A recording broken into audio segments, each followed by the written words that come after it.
por compartir la información.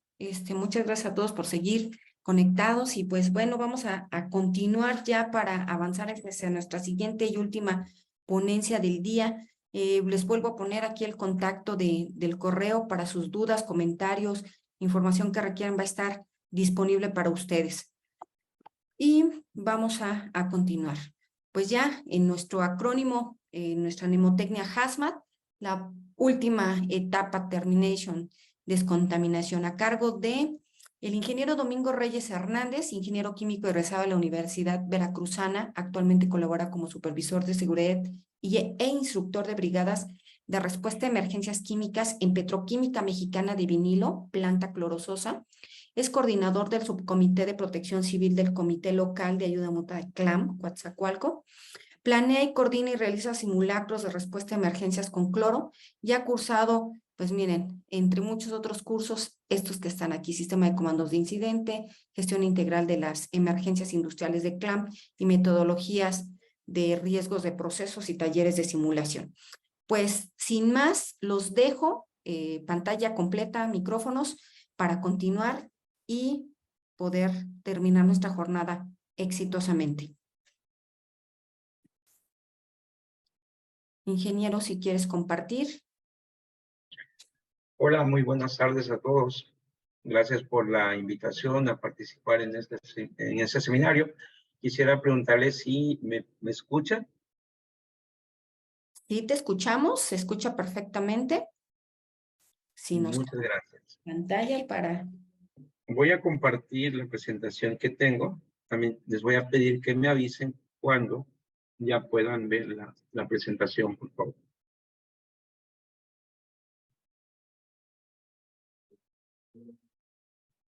¿Listo? Ya la vemos. No la proyectas. Aún la vemos como tu archivo. Claro que sí. Ustedes me indican, por favor. ¿Sí se ve? Aún está ahí como presentación. Ahorita ya le oprimiste ahí a lanzarla. Son unos segundititos más.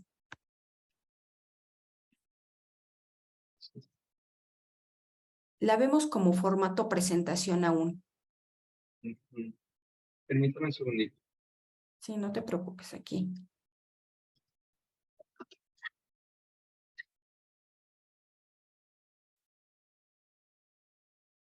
Bueno, mientras tanto también, por ahí hace ratito en mis menciones me faltaba mencionar a la UAM, también están por aquí, el GRECE. Híjole, me falta tiempo para decir a todos, pero muchas gracias. En los comentarios nos vuelven a poner a quién, de dónde nos están llamando, ¿no? De dónde nos están viendo. La grabación estará disponible, las presentaciones también se subirán a la red, a nuestras redes sociales. Al final les estaré compartiendo una lámina con los datos de nuestros ponentes para que sigamos en contacto.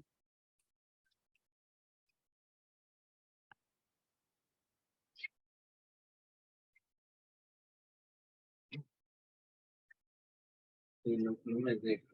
Permítame un segundito, todavía estamos con esta.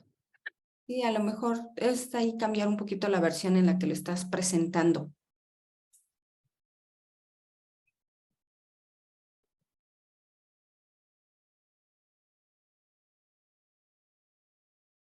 La UNAM también por acá, miren, no se quiere quedar atrás, por supuesto. Muchas gracias.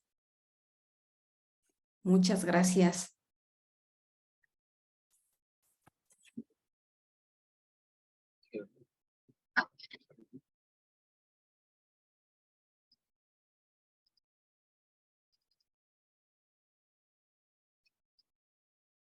Listo, ya la tenemos en pantalla. Adelante, ingeniero. Muy bien, una disculpa. Pues muchísimas gracias nuevamente. El día de hoy me toca a mí hablar del tema de la T, de la palabra HAZMAT, y está referida a la parte de descontaminación. ¿Qué hacer cuando una emergencia por cloro la hemos atendido, pero no termina ahí nada más? Necesitamos proteger al personal que estuvo activo en la emergencia. En algún momento tuvo algún contacto con el cloro,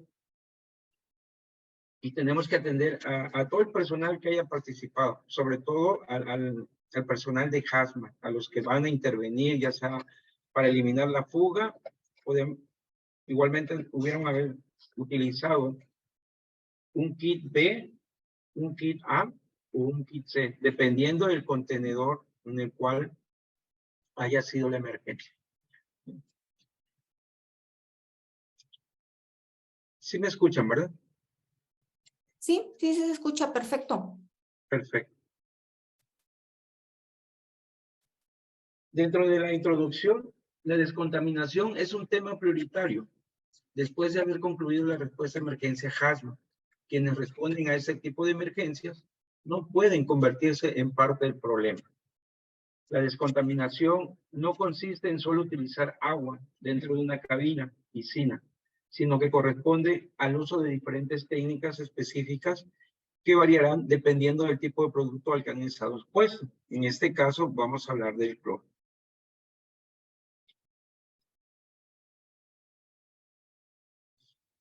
¿Cuál va a ser el objetivo de este tema? Establecer el área de descontaminación y procedimientos para una descontaminación segura del cloro. Tenemos procedimientos aquí en el centro de trabajo para poder atender a todo aquel personal que ha estado en contacto con el cloro. Primero que nada, como los han dicho las personas anteriormente que han estado compartiendo toda la información de este seminario, debemos establecer la zona caliente, la zona tibia y la zona fría. Es importantísimo también determinar en qué parte, en qué sección va a estar cada persona que va a actuar en todo lo que es el sistema de comando de incidente.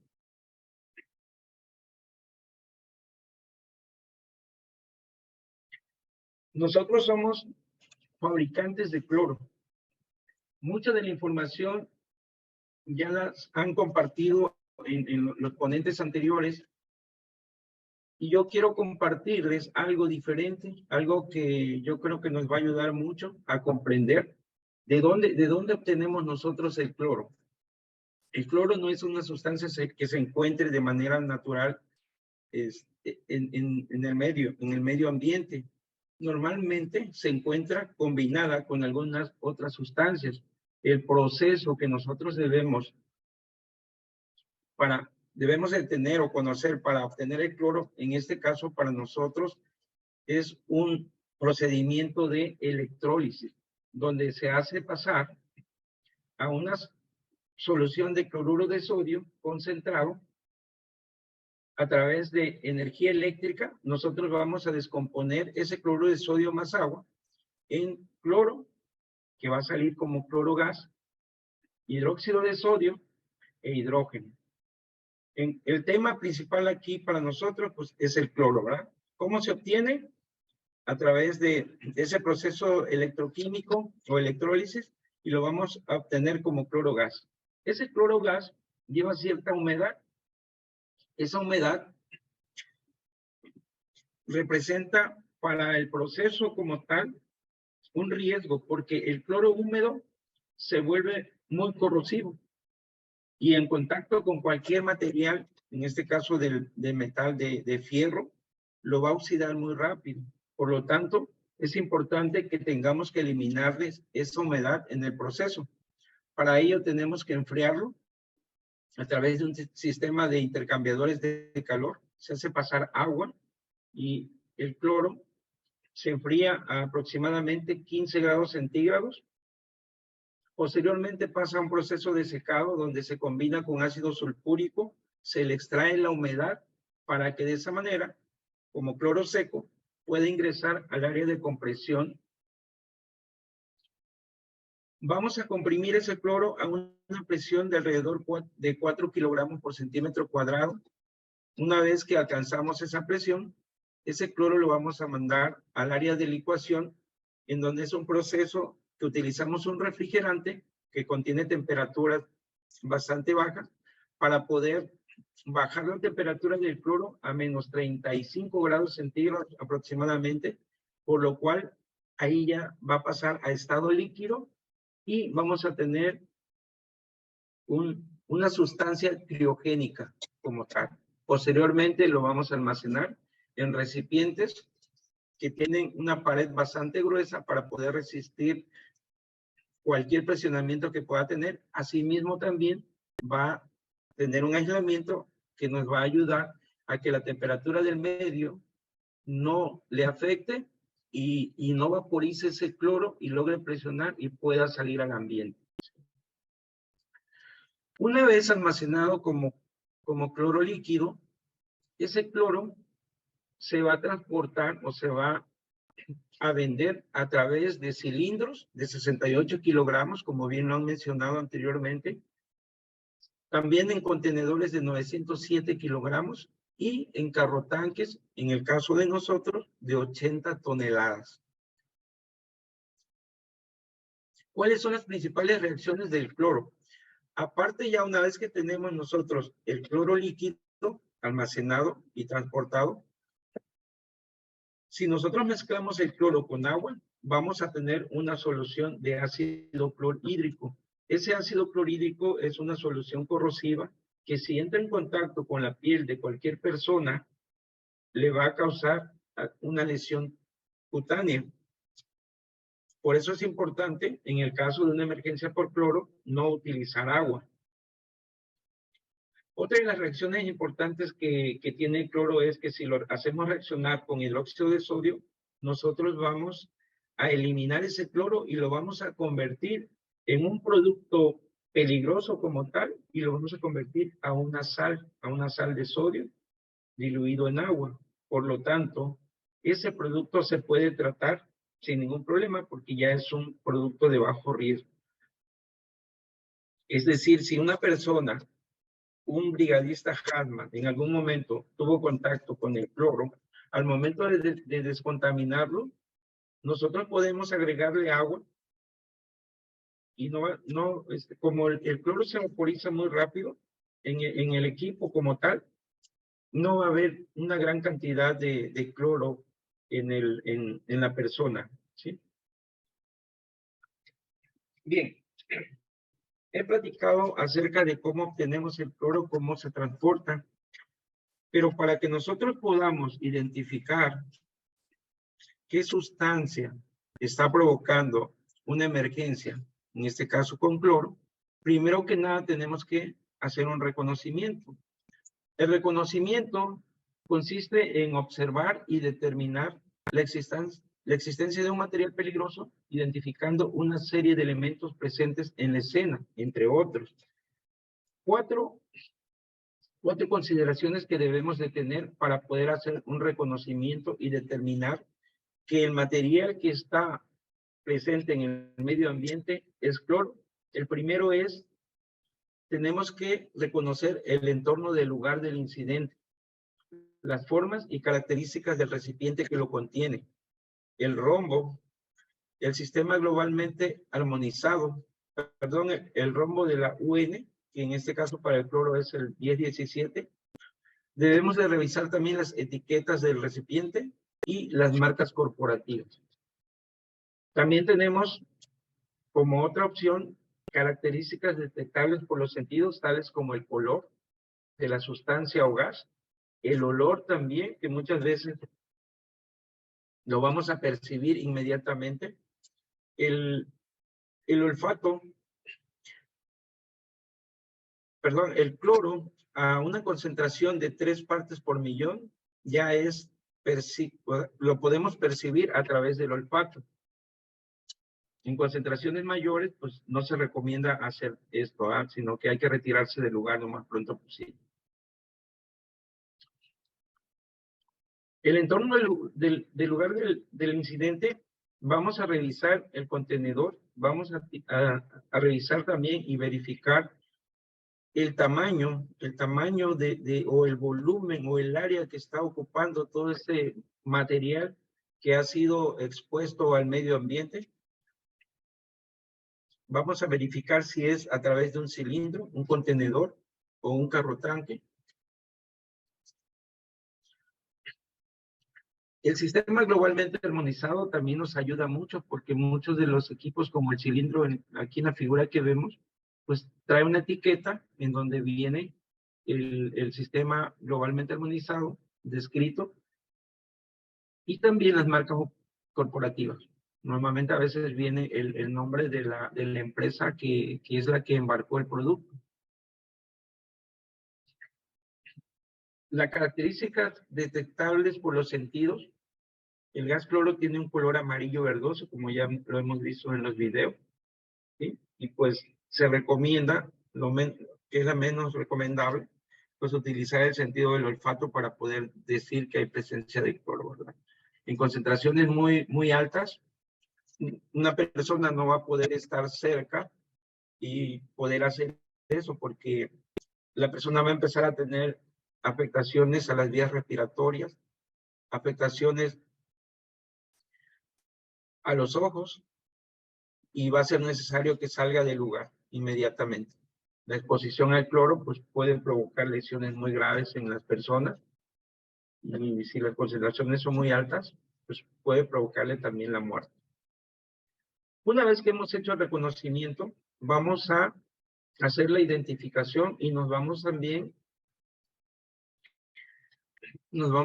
a basar en el número 1, que también ya lo habíamos comentado, en el nombre de la sustancia que viene en el contenedor, los documentos de transporte o embarque, todos los embarques que se hacen en planta a través de los contenedores o carrotanques, se les entrega la hoja de datos de seguridad y una ficha técnica, de tal manera que cualquier persona pueda leerlo inmediatamente. Es parte de lo que en algún momento podemos ocupar para poder conocer qué tipo de sustancia química es la que está provocando la emergencia.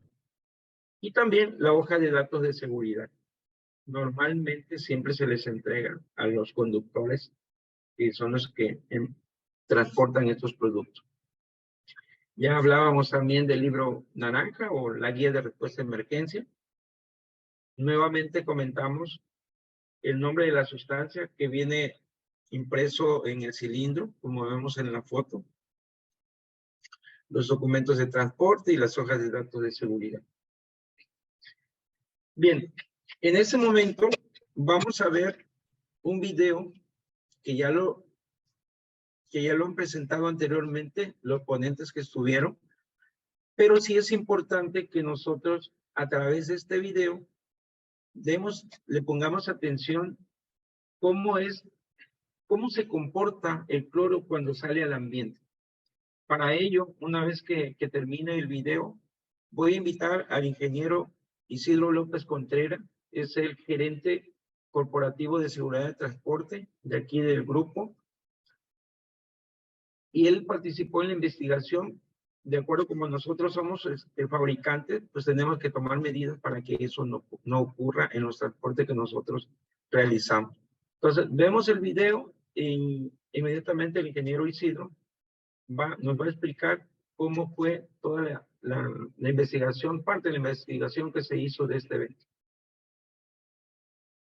Bien, por favor, me comentan si se ve en el video. No tiene audio. Sí, sí se ve perfecto.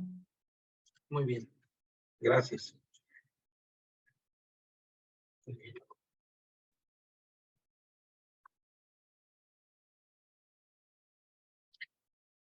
Si pueden ver el video ahí donde está la dispersión, ¿no? La dispersión de cómo se llevó. Recuerden que la dispersión en el agua, no hay una combinación del cloro con el agua, no hay compatibilidad, por lo tanto se mantiene en la parte superficial. Y ya se ha hablado en presentaciones anteriores el tema de la parte de la dispersión y el tiempo que permanece el cloro en el ambiente. Bueno, este accidente fue el año pasado, el 27 de junio, fue en el puerto de Aqaba, en Jordania. Le pongo en contexto. En esta parte el puerto es administrado por el gobierno, personal de ahí es asignado por el gobierno, y en la investigación que se hizo, se identificó que el administrador del puerto no seguía o no le daba seguimiento a a la parte de los cumplimientos de todos los que administraban o hacían maniobras en el puerto. La gente que debería estar haciendo la inspección, la parte de cumplimiento regulatorio, no se llevaba a cabo. Esto sucedió a las 5 de la tarde, hubo una liberación inmediata del cloro, porque como se puede ver aquí en la imagen, sufrió 2 agujeros el isocontenedor, porque cayó en esta estructura del barco que provocó la parte del accidente. Para este caso, bueno, ahí la dispersión o toda la parte del contenido del cloro que había en ese contenedor, pues fue liberado y no hubo tiempo de reacción. Dentro de esta parte hubo 13 fatalidades por la parte de la expansión y todo el alcance que tuvo el accidente de cloro, y 250 lesionados o intoxicados, incluyendo a 45 correspondientes a la emergencia. ¿Por qué fue esto? Bueno, porque varios de ellos nada más llegaban con el equipo de aire autónomo y no llevaban los trajes adecuados. ¿Por qué? Bueno, por la cantidad de gente que estuvo inmersa aquí. De hecho, en el video se pudo ver que estaban precisamente cargando contenedores de cloro en el barco y otras maniobras que estaban haciendo ahí, más la gente que estaba caminando en la parte del muelle. Que los que pudieron poder escapar tuvieron la oportunidad, y los que no, pues como la gente del barco se quedó ahí y fue parte de las fatalidades. Una de las causas que provocó esto mediática es las condiciones del cable. El cable, no había una inspección y no había un récord del cable, así como la carga fue 3 veces mayor a la capacidad original del cable. O sea, fue una serie de eventos que provocaron este accidente.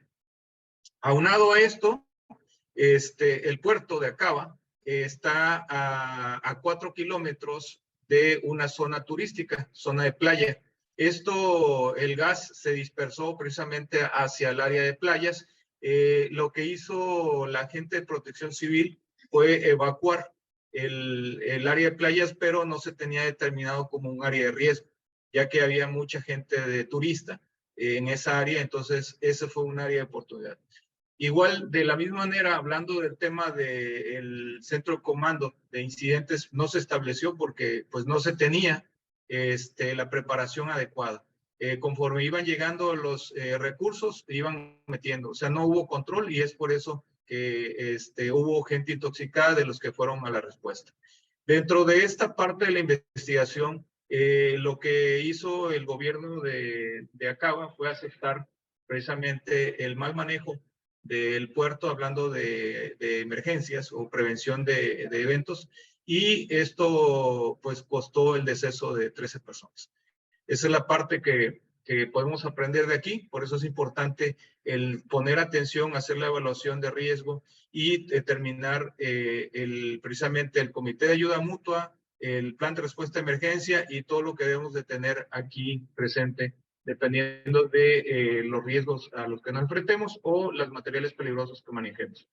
De esto se sigue para que reforzar en Acaba precisamente la parte de respuesta a emergencia y que esto no se salga de control. Eso es lo que ocurrió y es lo que de ahí se aprendió, y lo que aprendemos nosotros en el área de transporte y atención de emergencia para atención de la misma. Gracias. Le cedo la palabra al ingeniero Domingo para que continúe con la plática.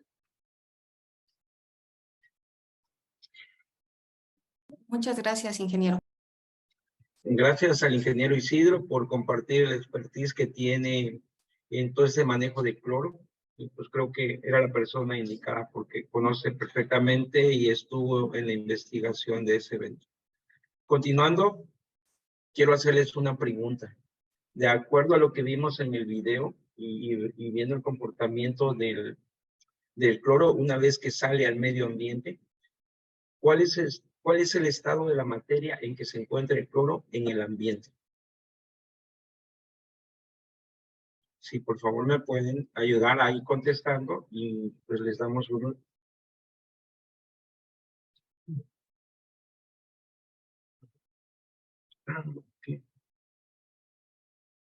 Sí, acá en el chat nos contestan gas, gas, gaseoso, gaseoso, Sí, sí, gas, sí. gas, gas, gaseoso, gaseoso. Sí, sí. Por acá nos lo están contestando en el chat. Sí, de acuerdo. Muy bien. Sí, se logra ver perfectamente, ¿verdad? Le decía hace un rato cuando le Sí se logra comentaba ver. acerca del proceso, perdón. Sí se logra ver y las respuestas las tenemos acá en el chat. Gas gaseoso, gas nubes, gas Amarillo. amarilloso, verdoso. Sí, la respuesta es correcta. Muchas gracias. Les comentaba hace ratito cuando les estaba dando la explicación de la obtención del cloro. El cloro en el área de licuación, la temperatura es de menos 34 grados centígrados. Cuando ya se almacena, su temperatura ya equilibrada entre la fase gas y la fase líquida, alcanza una temperatura de menos 10 a menos 15 grados. Es decir, que en los cilindros, en los contenedores de 907 kilos y en los carrotanques vamos a tener temperaturas criogénicas de cloro de menos 10 grados centígrados. Muy bien. Pues muchísimas gracias a todas las respuestas. Son correctas. Es en estado gaseoso.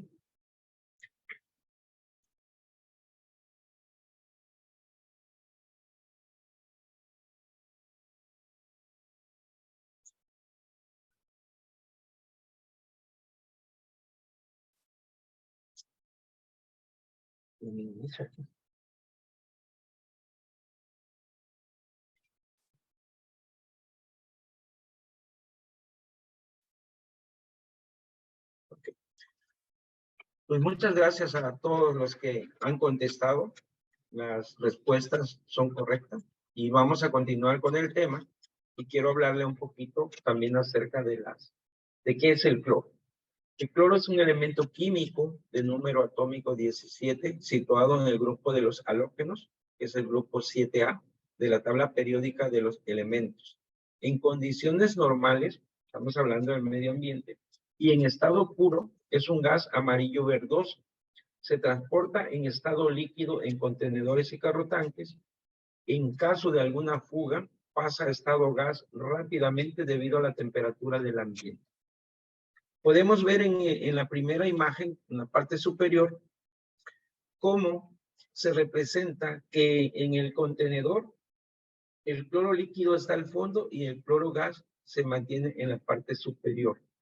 De alguna otra forma, parte del cloro líquido se va a vaporizar hasta que alcance el equilibrio y la presión se mantenga, la presión de vapor del cloro líquido se mantenga, y es cuando ya se forma ese equilibrio entre lo que es el líquido y lo que es el gas. Y así es como van a estar transportados, tanto en un carrotanque como en un contenedor y en un cilindro. Es un gas licuado a presión. El cloro es más pesado que el aire, de olor desagradable y ligeramente soluble en agua. Alrededor de unos 6.5 gramos de cloro por cada litro de agua a una temperatura de 25 grados centígrados. Continuamos. Lo que estamos viendo en pantalla es un extracto de la hoja de datos de seguridad que hemos realizado nosotros aquí en planta.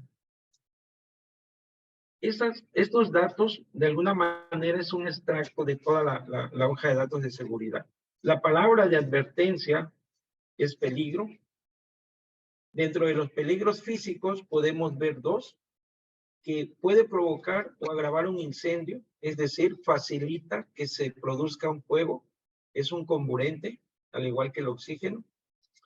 Contiene gas refrigerado, puede provocar quemaduras o lesiones criogénicas. Si alguna persona llegara a entrar en contacto con el líquido, va a tener quemaduras por lo frío que está el cloro. Dentro de los peligros a la salud, va a provocar graves quemaduras en la piel y lesiones oculares. Es tóxico si se inhala, provoca lesiones oculares graves, puede irritar las vías respiratorias, dependiendo de la concentración que la persona persona está expuesta. Provoca daños en los órganos, principalmente en los pulmones, porque es la vía de entrada es la inhalación y llega a los pulmones y es lo que provoca una tos excesiva. Si el cloro entra en contacto directo con los ojos, la persona va a empezar a sentir una irritación bastante fuerte y eso va a provocar que la persona no pueda ver y pues le va a dificultar el hecho de tener que buscar un lugar seguro alejado del cloro. Entonces esa persona, si ya no puede ver, seguramente va a tener problemas para poder encontrar el camino o una salida. Provoca daños en los órganos tras exposición prolongada o repetidas y es muy tóxico para los organismos acuáticos con efectos nocivos duraderos. Eso ya estamos hablando de un peligro al medio ambiente, ¿verdad? Si el cloro entra en contacto con las aves, con las plantas, los va a secar directamente, claro, en concentraciones arriba de 20, 30 partes por millón. Las propiedades principales del cloro es que es un gas tóxico, es irritante y es corrosivo. Ya han mencionado que el número de las Naciones Unidas es el número 1017, que es lo que vamos a ver impreso en los contenedores, en los recipientes.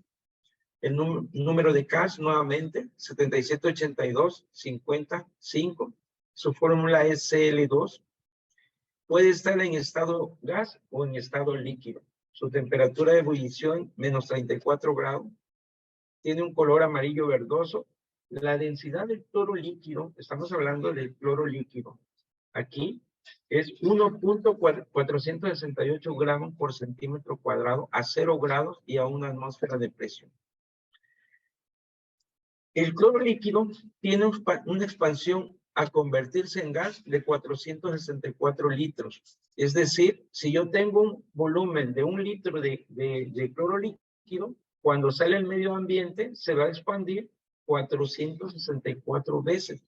Si yo tengo un contenedor de 907 kilos, es decir, 1 tonelada, y si ese contenedor tiene una fuga y se vacía completamente, estamos hablando que vamos a tener 464 toneladas de cloro gas. Imagínense la gran cantidad de cloro y el área que va a afectar. Sería demasiado, sería catastrófico, así como el video que vimos. Y solo se va a... La solubilidad, perdón, del cloro en el agua son 7 gramos. Solo se van a quedar 7 gramos de cloro por cada litro de agua a temperaturas de 20 grados y a una atmósfera. ¿Cuáles son los riesgos del cloro? Lo hemos mencionado, pero lo voy a volver a recalcar para que se nos quede. Irrita las vías respiratorias y ojos.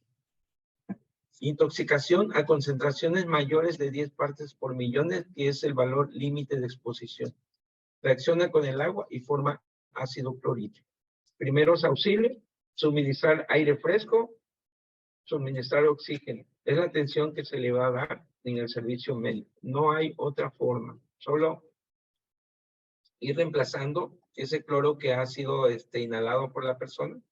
Y pues el proceso dependiendo de la exposición y la concentración, puede tardar desde 1 hora hasta 4, 6, 8 horas, dependiendo. ¿Cuáles son los síntomas que provoca en las personas? Se le eleva la presión, hay taquicardia, la aceleración de la frecuencia cardíaca. La persona pues tiene irritación en los ojos. Va a tener afectaciones en la garganta directamente. Daña las mucosas. Y ese daño puede tardar hasta de 3 a 4 días. Para ello, el médico especialista le va a dar algunos medicamentos para poder disminuir esa irritación que la persona tiene. Entonces, el proceso más o menos tardará de 3 a 4 días aproximadamente. El equipo de protección recomendado es un respirador de cartucho para vapores ácidos. ¿Qué contiene el cartucho? tiene un filtro que es carbón activado. El carbón activado tiene la propiedad de absorber el cloro y solo va a dejar pasar el aire limpio a la persona que está en un área donde hay mezcla de cloro con aire. Entonces, solo va a respirar aire y el cloro se queda en el filtro que es de carbón activado. Si la persona ha sido expuesta a concentraciones altas de cloro y ese equipo de protección personal lo ayudó a que no tuviera afectaciones, ese equipo se tiene que cambiar inmediatamente porque en otra exposición al cloro ya no le va a servir y entonces va a respirar el cloro mezclado con el aire. Por eso es importante que si alguien está expuesto a un ambiente donde hay cloro, una vez que sale del lugar, tiene que cambiar ese cartucho, ese respirador. Los respiradores con cánister también, ese es una full face, es una mascarilla completa, de cara completa, donde está conectada a un filtro un poquito más grande que un respirador de cartucho. El siguiente es un equipo de respiración. Les voy a mostrar cómo es una mascarilla o un respirador para vapores, para vapores de cloro. Es el que usamos normalmente. Se dan cuenta, esa parte donde está el filtro, es donde se encuentra el carbón activado. Ahí va a pasar la mezcla de aire con cloro. La persona en esta parte de la boquilla se la va a colocar en la boca. Se la va a colocar en la boca. La va a morder con los dientes y entonces va a empezar a respirar con la boca y inmediatamente empezar a salir del área donde está contaminada con cloro. Respira por la boca y exhala por la boca también y el producto ya de exhalación va a salir en esta válvula de exhalación que tiene aquí, de tal manera que el cloro se va a quedar en el cartucho. Una vez utilizado, tiene que desechar la mascarilla y posteriormente adquirir otra para que esté protegido. En el caso de nosotros que estamos todos los días aquí en planta, pues tenemos que contar con esa mascarilla permanentemente. También el equipo de respiración autónomo, que ya ese nos protege completamente de una atmósfera con cloro, y ahí nos va a aislar del aire que contenga alguna cantidad de cloro. Los trajes nivel A son los adecuados y los que debemos de tener para cuando estamos tratando una emergencia con cloro. Ese traje nivel A es la máxima protección que tenemos para sustancias químicas peligrosas. Normalmente son de neopreno, son de hule. Eso hace que no sea permeable. El traje nivel A tiene 7 capas aproximadamente, diferentes tipos de material, y nos va a ir protegiendo de tal manera que en ningún momento el cloro va a hacer contacto con el cuerpo de la persona que está dentro de ese traje nivel A. Y también esa persona va a contener un equipo de respiración autónomo. Para el caso de la manipulación, debemos también tener guantes de neopreno. El plástico y el neopreno son materiales adecuados y resistentes para tener un contacto directo con el cloro. Y como decíamos, que también irrita los ojos, es importante que tengamos algunos gogles en caso de que tengamos ahí contacto, básicamente, con el cloro. Entramos de lleno a la parte que es la descontaminación. Digo, toda esta información que les proporcioné, consideré importante que ustedes conocieran. Normalmente aquí nosotros como fabricantes pues estamos preparados, tenemos almacenes de cloro líquido, tenemos el proceso. Y para mí era importante que conocieran un poquito más de las propiedades del cloro. Y entramos básicamente de lleno a la parte de descontaminación. Esta consiste en la eliminación física de los contaminantes en las personas, en los equipos y en el ambiente ante un incidente con materiales peligrosos. Cuando una persona ha entrado en contacto con el gas cloro, es necesario que lo descontaminemos después de que haya terminado el proceso de eliminación de fuga. Las personas que tengan, ahora sí que sean de las brigadas de emergencia, necesariamente deben de contar con un traje nivel A y un equipo de respiración autónomo. Estos son encapsulados, ya vienen los guantes ahí junto con el equipo. Está herméticamente cerrado y también contamos con unas botas que son especiales y específicas para ese manejo del cloro. ¿Cómo vamos a descontaminar el ambiente? Eso se va a dar a través del aire. El cloro se va a ir disipando y dependiendo de la velocidad del viento, va a alcanzar cierta distancia, pero a medida que va avanzando del lugar de la zona de emergencia, ese cloro va a ir bajando su concentración hasta llegar a niveles por debajo del 2 hasta el 0%. Eso es a través del tiempo y a través de la distancia, siempre y cuando se va a disipar más rápido cuando la velocidad del viento es mayor.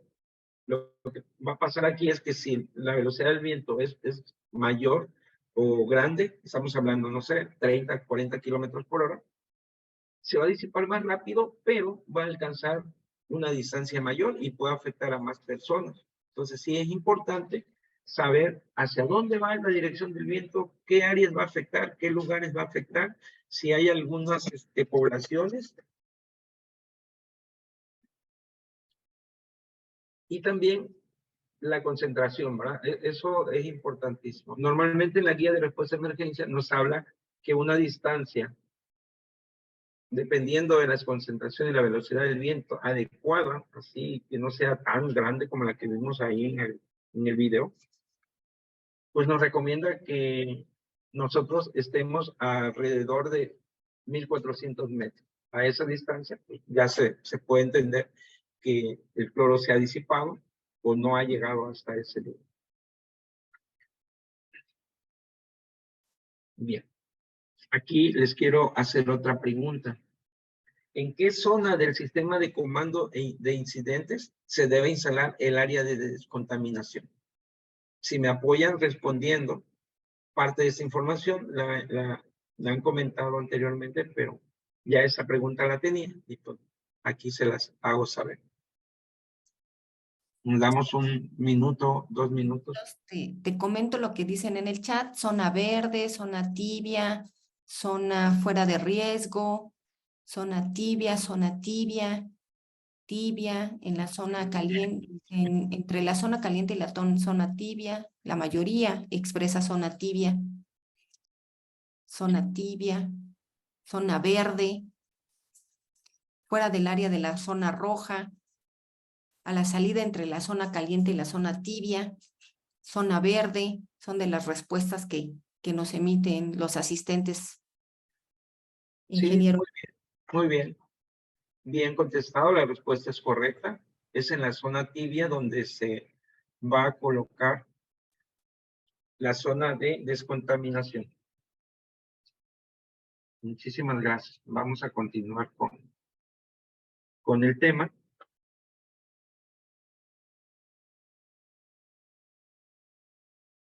Aquí vemos dónde vamos a instalar la zona de descontaminación. Idealmente debe instalarse en un lugar sin pendiente, con el viento en la espalda, a favor de la zona caliente, cuidando drenajes y vías de agua cercanos que puedan ser contaminados con los residuos de este proceso. Sí es importante identificar en qué lugar, qué hay cerca, para poder nosotros establecer las medidas necesarias. Si tenemos una zona de descontaminación, vamos a tener dos tinas. Se recomienda que sean 2.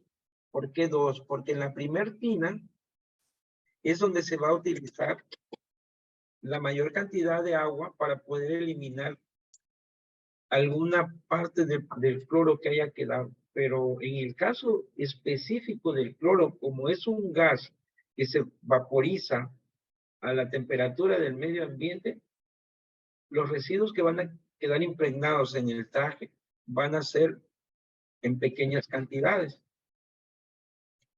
Comentábamos hace un momento que la reacción del cloro con el agua nos va a dar ácido clorhídrico. Ese ácido clorhídrico va a estar muy diluido. Si nosotros queremos hacer un tratamiento de ácido clorhídrico diluido, podemos hacerlo reaccionar con una solución alcalina, diluida también, para poder neutralizar esa solución, ese residuo. Y una vez que nosotros hemos neutralizado con una solución alcalina, a través de una medición de pH, que puede ser por tiras, tenemos unas tiritas donde nos indican el pH, la podemos ingresar ahí a la solución y ahí nos va a determinar qué pH tiene. Si tenemos un pH ácido, porque estamos hablando de un ácido clorhídrico, que va a estar entre 1 al 6 aproximadamente. A medida que nos vamos acercando al pH 7, le vamos a ir agregando un poquito más de solución hasta neutralizarlo, que llegue a un pH de 7. El producto de esa reacción nos va a dar una sal más agua, y es lo que básicamente ya sería como un producto no peligroso, un producto de bajo riesgo, y lo podríamos utilizar o mandar al drenaje completamente. En el caso del traje nivel A, una vez que se le ha agregado agua en la primera tina, va a pasar a la segunda tina, en donde ya como un procedimiento seguro, podemos a través de unos cepillos, unas escobas con agua enjabonada, podríamos retirar si por ahí hubiese quedado alguna cantidad pequeña de cloro, pero ya sería lo mínimo. Sería un agua muy, muy diluida con cloro, o sería una solución de ácido clorhídrico muy diluida. Sí. Los trajes nivel A que han entrado en contacto con el cloro, normalmente los vamos a secar y los vamos a volver a utilizar. ¿Sí? Esos trajes, por el precio que tienen, que son bastante caros, no los podemos desechar, tenemos que lavarlos y van a estar listos para volver a ser utilizados. Claro, la inspección que vamos a hacer, que ese traje no haya sufrido ningún daño en el momento que el brigadista lo estuvo utilizando, es decir, que no se haya rasgado, que no se haya roto. Después de haber intervenido una emergencia con ese traje, debemos hacerle una inspección de que no sufrió daños mecánicos en toda la parte del equipo. Y ese equipo, una vez descontaminado, podemos también volverlo a utilizar.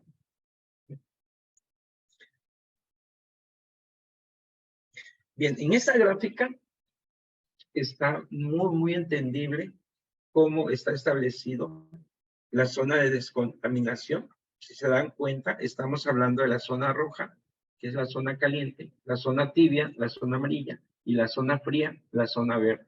Tal cual la respuesta que mencionaron hace rato. Nos damos cuenta aquí que la primera descontaminación es entre la zona caliente y la zona tibia. Ahí es donde les decía que pueden agregarle suficiente agua y podemos tener una cabina donde el mismo brigadista que sale con su traje nivel A pueda utilizar y abrir una válvula. Esa válvula le va a suministrar agua y ahí ya no van a entrar en contacto nadie, solo van a entrar los mismos brigadistas que vienen saliendo de la zona caliente. Posteriormente, en la segunda tina, pueden tener apoyo de alguien. Si se dan cuenta, aquí vemos la imagen en los que tienen traje traje en color amarillo. Los brigadistas a los cuales les están agregando agua para quitarle ya lo que pudo haber quedado en el traje nivel A. Ellos pueden utilizar un traje nivel B. Podemos ver que la persona que tiene la manguera tiene el cilindro de aire autónomo en la se le ve el cilindro de aire autónomo. Eso nos está indicando que este traje es un nivel B. Una vez que ha sido removido con agua todo el residuo que haya quedado, posteriormente, si la persona tiene que volver a entrar, había que también darnos cuenta que puede hacerle falta aire, porque el cilindro de aire que él tenía, a lo mejor se le estaba acabando y hay que cambiárselo para que posteriormente regrese nuevamente a la emergencia. Si es que la emergencia fuera de mayor tiempo de los 30 minutos, que normalmente aguanta un equipo de respiración autónomo con un cilindro de 2.216 libras, o también hay cilindros que son de 1 hora aproximadamente, que son de 4.000 libras de presión. Si la persona ya no ingresa porque la emergencia ha sido controlada, entonces pasa a que se le retire el equipo de protección personal que ha utilizado, en este caso, el traje nivel A. Se abre el cierre. Se recomienda que la parte interior que estuvo en contacto con el trabajador quede expuesta hacia afuera, para que así en algún momento no tenga contacto con la parte exterior del traje nivel A. Y de esa manera nos aseguramos que en ningún momento va a tener contacto si es que llegara a quedar alguna parte del residuo. Una vez que se le ha quitado el traje nivel A, se procede a retirar el equipo de respiración autónoma. ¿Qué problemas podríamos tener, por ejemplo, un brigadista cuando tiene una emergencia, que se le rompa el traje nivel A? Tiene que salir inmediatamente en ese momento. Que se le acabe el cilindro de aire, aun cuando no haya terminado de eliminar la fuga, esa persona tiene que salir de esa área. ¿Sí? El cilindro, el equipo de respiración autónoma, tiene una alarma que está ajustada alrededor de, antes el 25%, hoy creo que es el 33% de aire que le queda, para que cuando suene esa alarma tenga que salir inmediatamente del lugar. No tiene que esperar. Que si le falta a lo mejor el último apriete para que se elimine la fuga, él no se puede confiar en eso, él tiene que salir en ese momento. Es parte de los procedimientos que tenemos y parte de la capacitación que le damos a los brigadistas que atienden emergencias por todo. Una vez que se le ha retirado el equipo de respiración autónoma por procedimiento, esa persona tiene que ser valorada por un médico. El médico le va a revisar los signos vitales, le va a checar la presión, le va a preguntar cómo se encuentra. Seguramente está muy cansado. La transpiración va a ser bastante, traer un traje nivel A, y en el caso de aquí, de la zona de Coatzacoalcos, en el estado de Veracruz, que tenemos temperaturas de 35 grados centígrados para arriba, temperatura ambiente, seguramente esa persona va a terminar bastante cansada y hay que suministrarles alguna solución para que él pueda recuperar esa hidratación que ha perdido en el ejercicio de la actividad que hizo, ¿verdad? En caso de que en algún momento haya utilizado un guante exterior y si las botas fueron de alguna manera contaminadas y sufrieron algún daño, ese material o ese equipo tiene que ser retirado y tiene que ser desechado como material peligroso y se tiene que clasificar y disponer de la misma manera como material peligroso. No puede ir a la basura porque en nuestro procedimiento ya está clasificado como un residuo de material peligroso. Comentaba hace un momentito que los equipos que tenemos que descontaminar son los trajes nivel A, los guantes y las botas en general.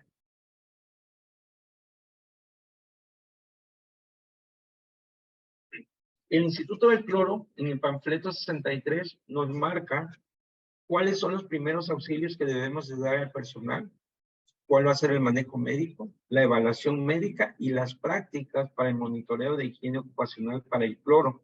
Una persona que ha sido expuesta, normalmente se le da un seguimiento hasta que esa persona queda completamente libre de cualquier afectación por el cloro.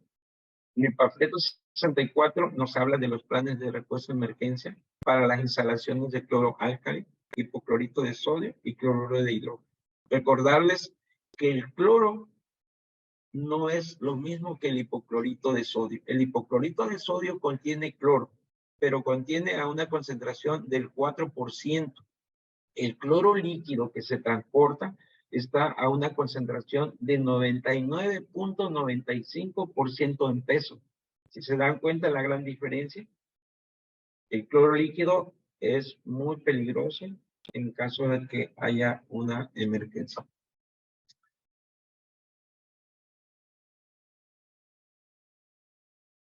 Bien, llegamos a la parte final. En la parte de conclusiones, me queda decir que el trabajo HAZMAT es una actividad que debe ser desarrollada por personal entrenado. No podemos convertirnos en parte del problema. Nada puede quedar sujeto a la improvisación. Debemos ser conscientes del riesgo que involucra esta actividad y pensemos también en nuestros compañeros, en nuestras familias y, por supuesto, en nosotros mismos. Debemos aplicar los procedimientos en forma segura y ordenada. Debemos de fomentar el trabajo en equipo. Ese trabajo no involucra solo a las víctimas del hogar, sino a toda una población que ve en nosotros a profesionales para protegerlo, no solo por los equipos con los que contamos, sino por el entrenamiento, constancia y disciplina del personal que está involucrado en el manejo seguro del cloro.